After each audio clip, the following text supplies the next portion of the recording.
What's up, and welcome to the Poop Scoop Millionaire Community Highlight. Today we have the honor to chat with Mike. I'm super excited to chat with Mike. He is the owner of Poodini in Arizona. What's up, Mike? Not too much. How you doing, Erica? Oh man, I'm good. I'm excited that our internets are working so we can chat today. Right. We've had technical difficulties more than once when we've connected.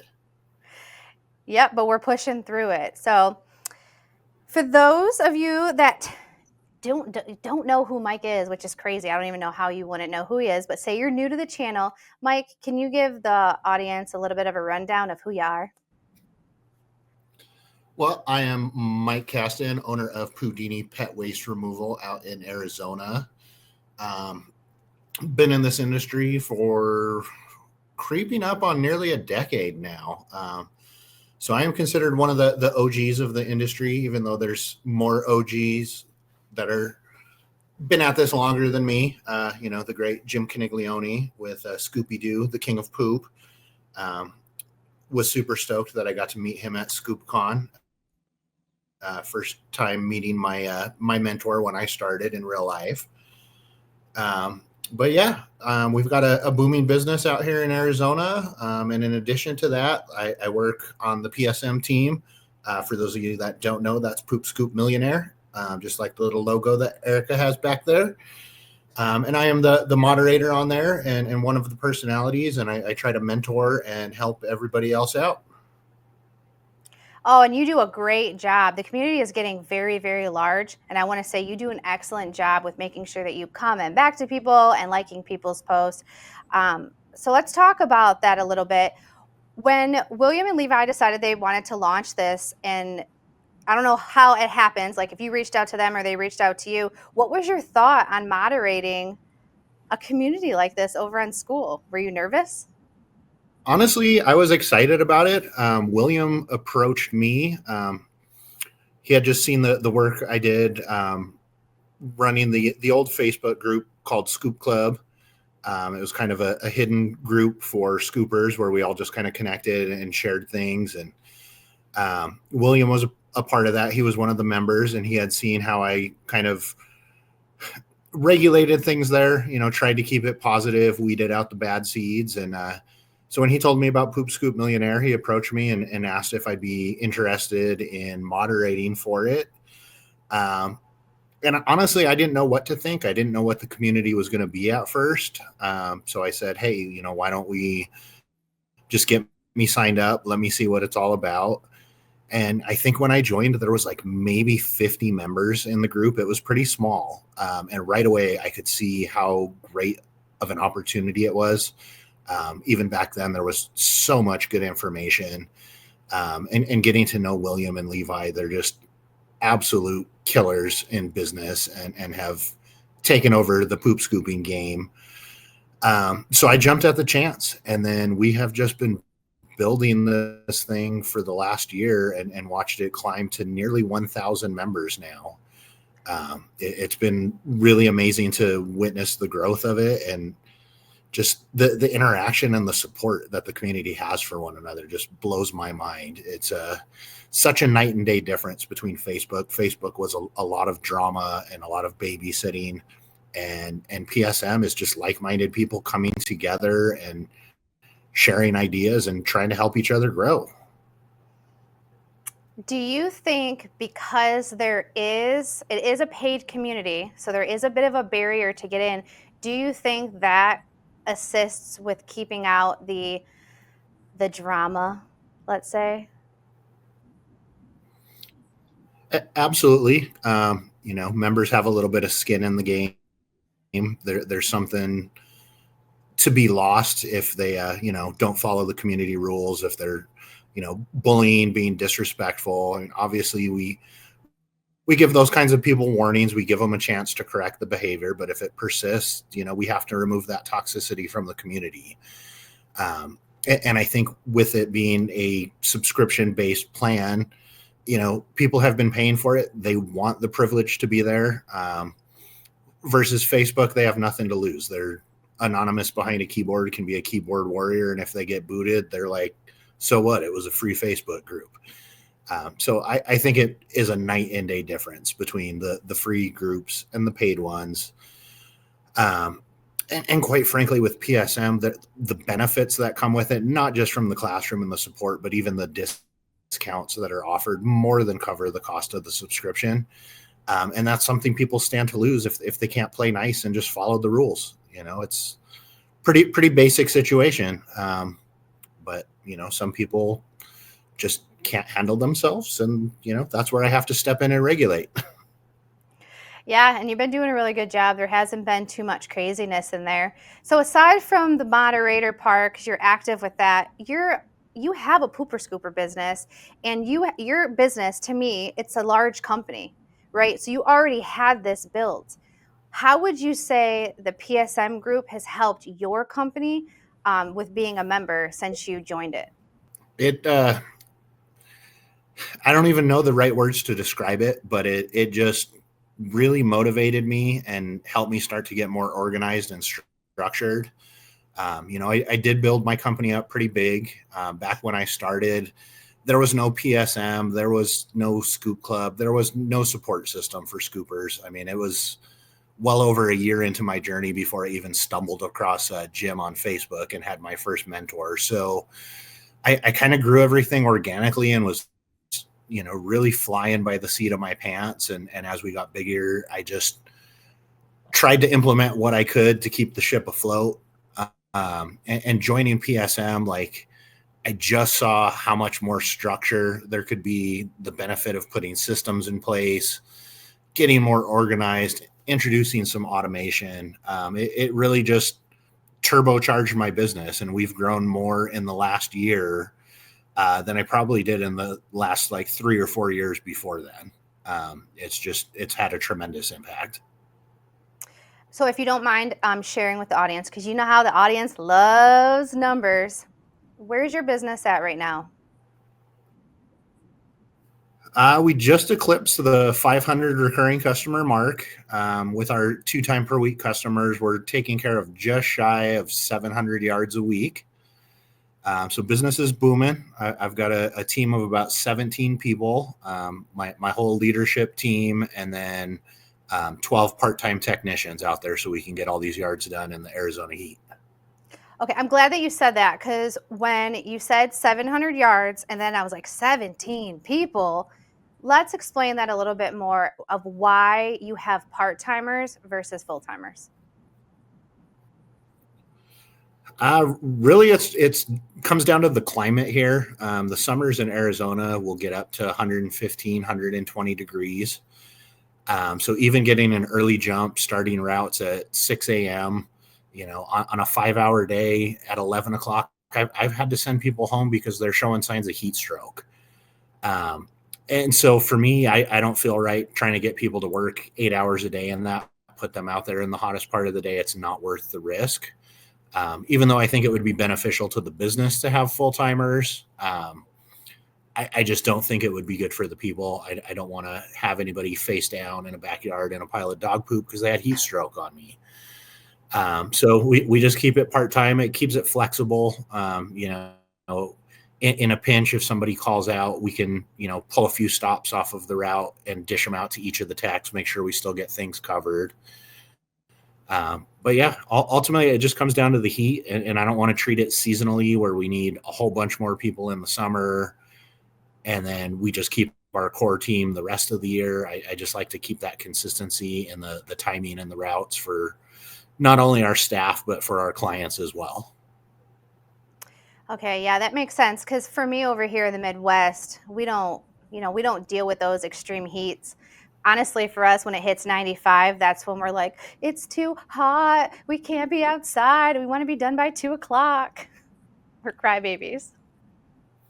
Yeah, I don't blame you though. You have that humidity. I'm pretty sure 95 in humidity I'd die in. So I can handle the heat, but keep that moisture to yourself. Yeah, it's definitely thick for sure. So you've been in business for quite a while, so you've had your ebbs and flows, and I like to show the good and the bad, both sides of it. So let's lead with the good. what would you say has been the number one highlight of your business in the last year or so? I think in the last year, the biggest thing is just getting organized and building the right team. Believe it or not, about a year ago, I had my old general manager who had come up with me the entire time. He was my first employee. So he sort of just grew into a general manager role. And in hindsight, I love him to death, but he was not great for the position. And he actually ended up bailing on me after acquiring some equity in the company. Um, so I had to buy him out, get my company back, and that left me kind of just sitting there wondering what path I was going to take. Um, and after I, sulked and mulled around for a few days, it sort of lit the fire under my butt. And I decided I was going to go out and seek out the right person for the position. And I started doing open interviews from outside of the company, looking for somebody who had management experience, who thought similarly to me, but was also confident enough to be willing to butt heads with me and challenge me on ideas. Obviously, growth doesn't happen from a bunch of yes men. You need to be challenged and discuss things and evolve and come to those, middle of the road conclusions. My way is not the best, your way is not the best, but if we combine the two, we can do this.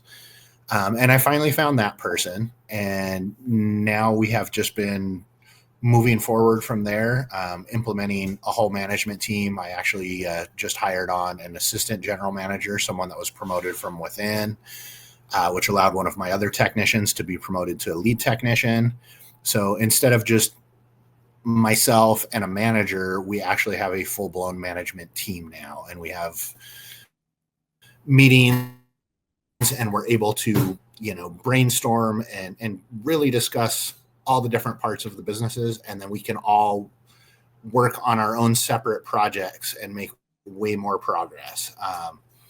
And that is something a year ago I didn't even think of as possible. So it has been a huge boon and so exciting to see that development over this last year.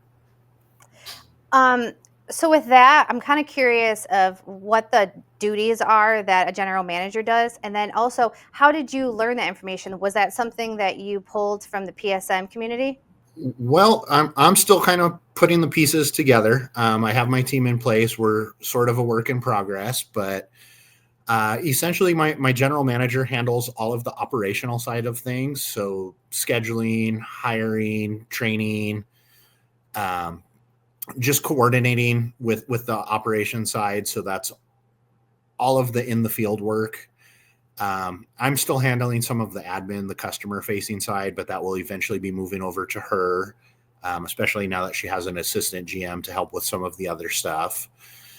And so I've kind of looked at, what William and Levi are doing with Swoop Scoop. Obviously, they're one of, if not the biggest companies out there, and they have a really solid structure. So I look at that, but I have to kind of adapt it to my own company because I'm not on the same scale that they are, and dealing with the part-time workers. We're dealing with a lot more employees to complete a lot less yards than they are. So I have to adapt it, but I do pick Will's brain and I pick Levi's brain. In fact, I was just on the phone with him yesterday, asking about some business things in regards to the hiring process and what he thought I should do. And, just trying to sync everything, sync it all up, tighten the ship, so to speak, so that moving forward, we have all of our policies, our procedures, standing operating practices, everything's in place so that at any given time, somebody can come into this business, read up on what they need to do, and they can jump right into that position. Well, I think too, it's really what I love is so with the community, it's good to have people to lean on and people to talk to that are further along in business. Cause I don't know about you, but like in my day-to-day life, I don't have anybody to talk with and anybody to lean on that has a successful business. And actually I was going to reach out to you because you have a school community for your company, right? Like shows does all the training, which I think that is so brilliant to have.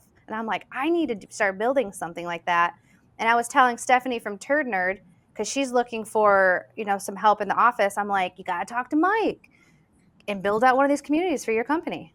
Absolutely. It's been a game changer. I just finished up the initial training, like the field technician training side of it, about a month ago. So we're on our first 3 or 4 new hires that went all through the online training program before they ever got any field training. And I've got to admit, it made the field training so much easier. They just went into everything with a clear sense of direction, already knew what they needed to do. And it was just basically applying that in the real world, hands on. It sped up the training process immensely, and taken the burden off of my team to spend more time with them in the field. Now we're able to get them out there, with a couple days of field training, and for the most part, we feel comfortable, turning them loose on their own. Obviously, we still get around and do quality checks and do continuous training and things like that, but absolute game changer. And I'm working on some of the other side of the school side as well, to just essentially take all of our business stuff and put it into one place. So, there's certain classrooms in there that only certain level of management can access. And we keep a lot of our like documents and things like that on there. So instead of being spread out over, clouds and Trello and this is in this location, this is in this location, I'm just trying to combine everything into one nifty little site where we can essentially run our business from that platform. Yeah, I like that. And with having that many employees, obviously you have to keep the work coming in, right? And so that's the number one thing, how to get more customers. So what are you doing right now to get more people in? Really, my strategy all year round is just to blitzcrank from multiple different angles. I am always running Facebook and Google ads. I try to stay very active in like social circles in terms of like Facebook community groups on Nextdoor. We're very involved in the community. We have a what we call our Poodini Gives Back campaign, where we essentially we partner up with local dog rescues, and each month we adopt a different one. And every new sign up that we get, we give a portion of those proceeds to the rescue for that month, which has been amazing. We just started at the first of this year, and I don't think we've ever raised less than like $500 for the rescue of the month. And so we stay in the public eye. People are talking about us. And then on top of that, I'm really big on, trying to build up reviews and reputation. Word of mouth is everything in this business. So I actually I signed on with Clay, with Review Harvest. Got to give him a shout out because he's done amazing things in the 3 weeks I've been with him. I think I have seen about 110 new reviews come in. And a lot of them are from my longtime customers that have been with me 6, 7, 8 years and just never left a review before. And I'm not going to lie, I got lazy and quit asking. So shout out to Clay, because Review Harvest is doing its thing for us. And then other than that, really I try to just time my advertising well. Summer is traditionally the slow season. And so the busiest time to gain customers that I found with tracking has been, January through April.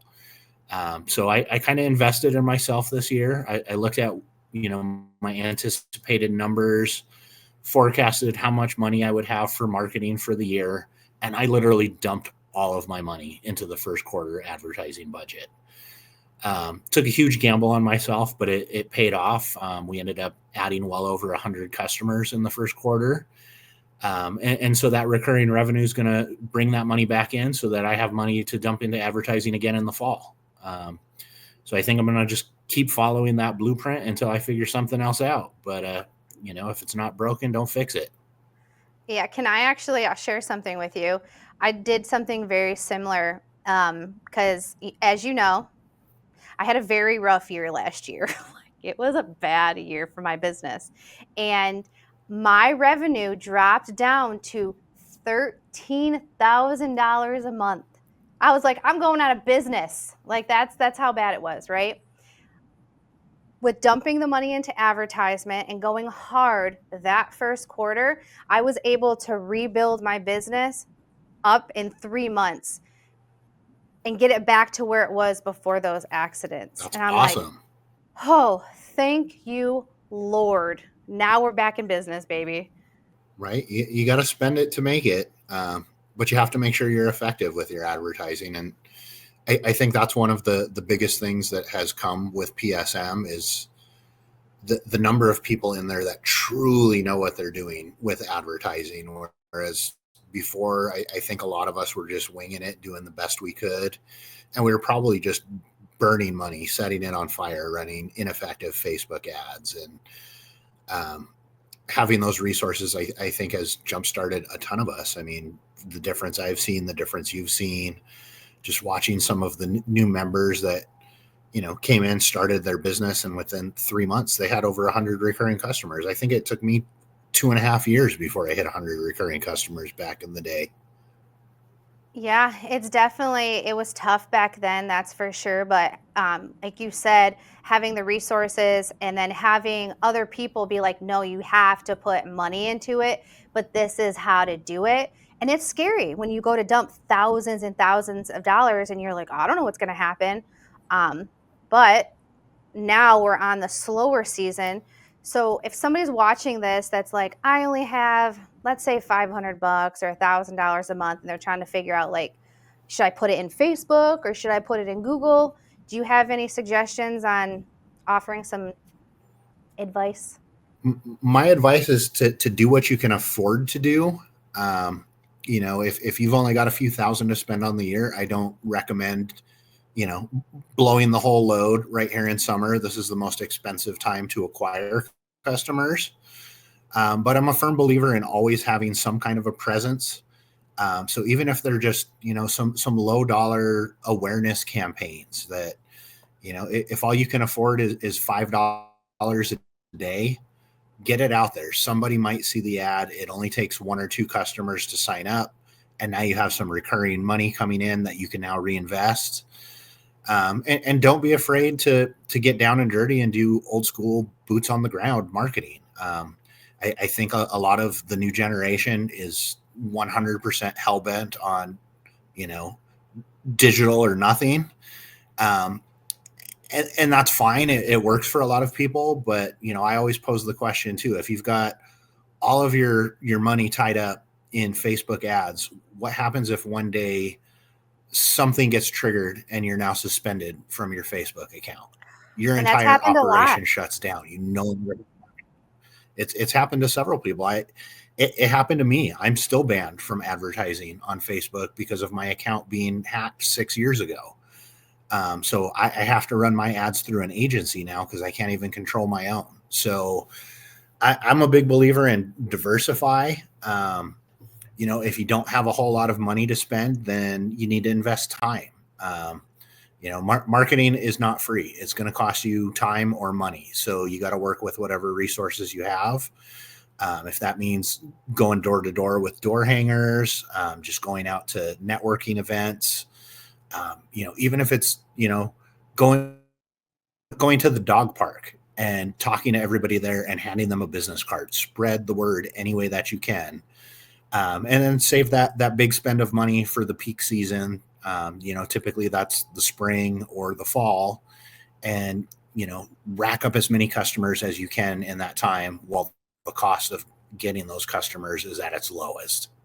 Yeah, I'm glad you mentioned that. By any chance, have you looked at the new course that got launched? It was in Poop Scoop Millionaire, the 100 customer challenge. Have you got a chance to look at that new one? Yeah, I've looked at it. I'm regret to say that I haven't started to participate in it yet. It's because I'm trying to kind of level off where I'm at with my stuff. So I haven't been in rapid growth mode. I'm more in let's get organized before busy season mode. But truly, what's in there is amazing. It sums up, kind of what I was saying about just putting in the work. It gives you the steps to make sure that you are doing what you have to do to get some customers. Obviously, no guarantees it'll get you 100 customers, but if you're following all the steps in that, you will 1000% have more customers than what you started with. It's a great way to go out there and do it. And not just the steps. To me, it's a mentality. It's Hmm. teaching you how to be proactive, how to go out there and go after that business and not sit idle and be like, I don't know why I'm not busy. It's all about taking the reins and just, taking charge of your own future. Yeah. No, absolutely. What you were, it kind of relates, not kind of, it does relate back to what you were saying about that, like bootstrap, reaching out, door hangers, posting in groups, reaching out to your network, all of that stuff, or put $100 a day into advertising. Yep. Time or money every Yeah. time. Nothing is And free in speaking this world. and speaking of time, I can't believe we've already been on here for 25 minutes and we haven't even talked about Scoopcon. Oh my goodness. How have we done? That's criminal. Scoopcon was amazing. It was Dude, super awesome about it, Erica?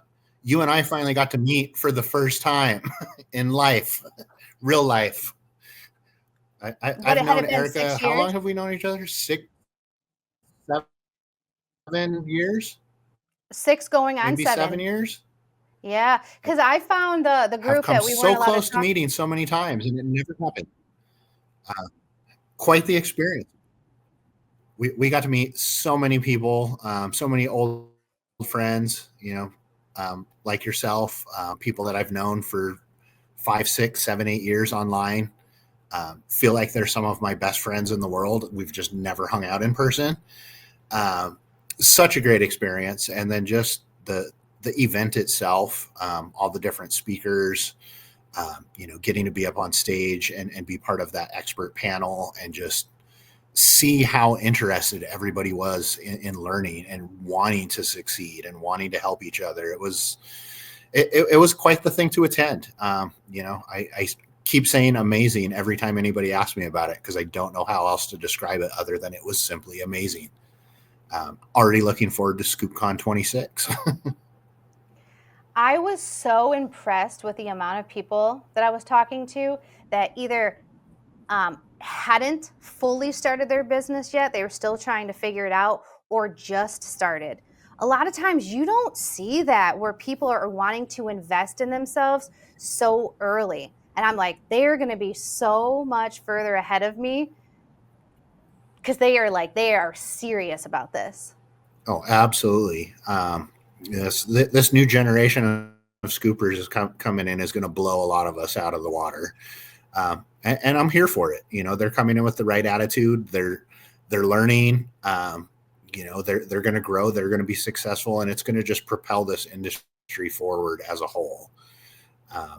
There's plenty of dog poop to go around, as we've talked about many times before.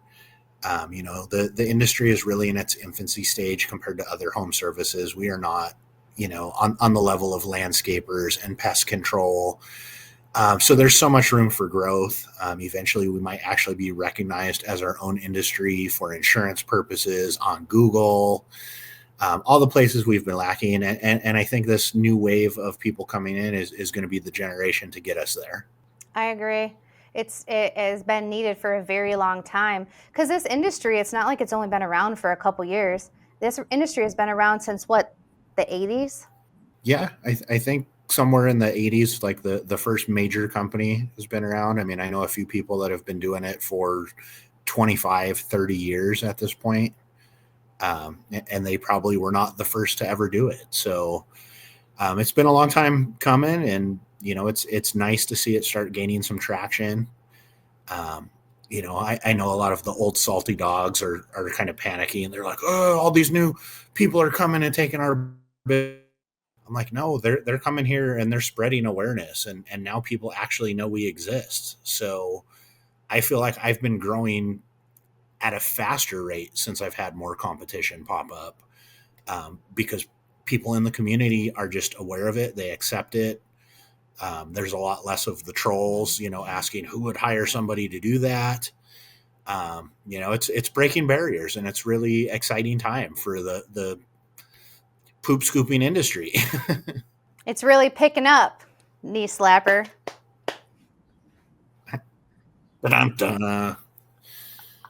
That's one of my fun ones. All right, well, we're coming up to a half an hour, so I want to go ahead and unfortunately wrap this up because I know you have speed dating to host here real quick. So if you could you give us one of your highlights from the Scoopcon event? Oh, well, since you brought up speed dating and highlights, I'm going to say my highlight was hosting a live and in person session of speed dating at Scoopcon. For those of you who don't know what Poop Scoop speed dating is, it's a live networking call that we do every Thursday for the members of PSM.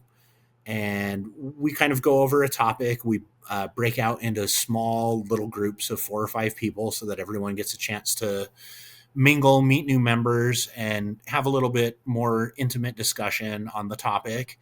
And we'll switch it up 2 or 3 times so you get to mix and match and meet a lot of people. And typically it's easy for me on a Zoom call. I just hit a little button and it just shoots people off to a room. But we did the live and in person version with over 100 people in the crowd, so they had to physically get up and move from table to table. We got an extended amount of time to do it, so we got everyone to meet everyone, and it was a great icebreaker right before we had the reception. My job was super fun. I got to go up there like a game show host in my stylish Poodini suit that I had made just for Scoopcon.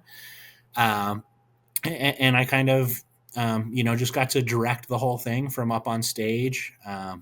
Did have to call you out one time, Erica, because you were talking for too long, and we had to keep things moving.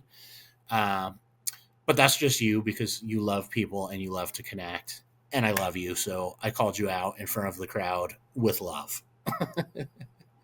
You did. I was going to bring that up. I thought that was funny. I was just like, blah, blah, blah, blah. I'm like, oh, crap, I got to go.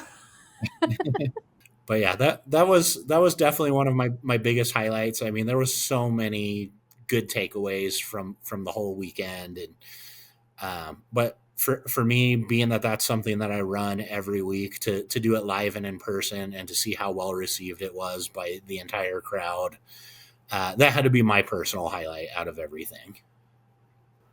And this speed dating is free within the PSM group, right? Yep, absolutely, absolutely.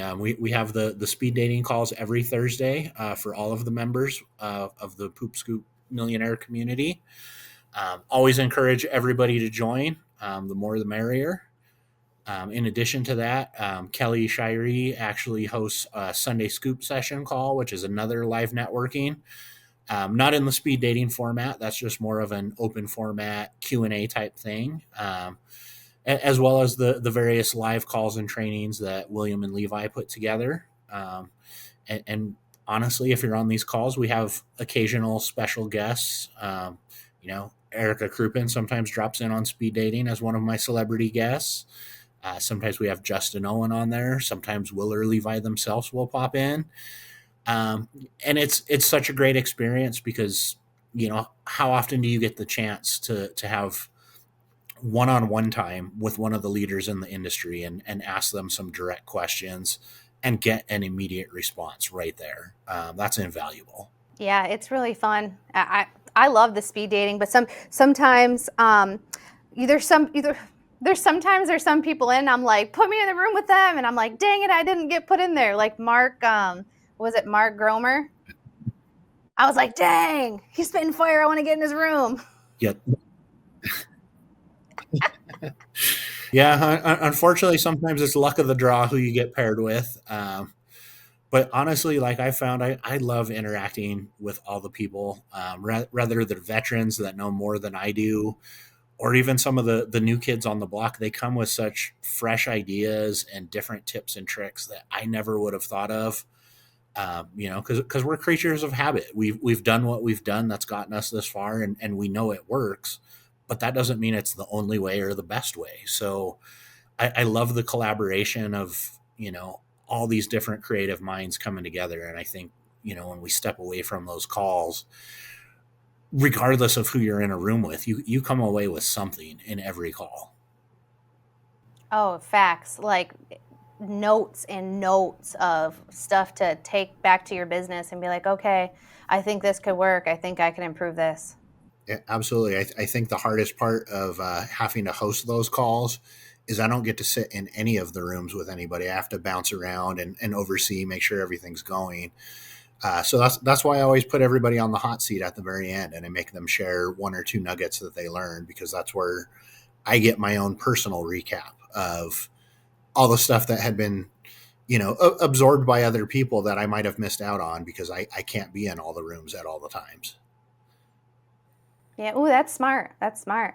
All right. Well, let's go ahead and wrap this one up. I feel like you and I could chit chat forever, and then there would be no speed dating tonight.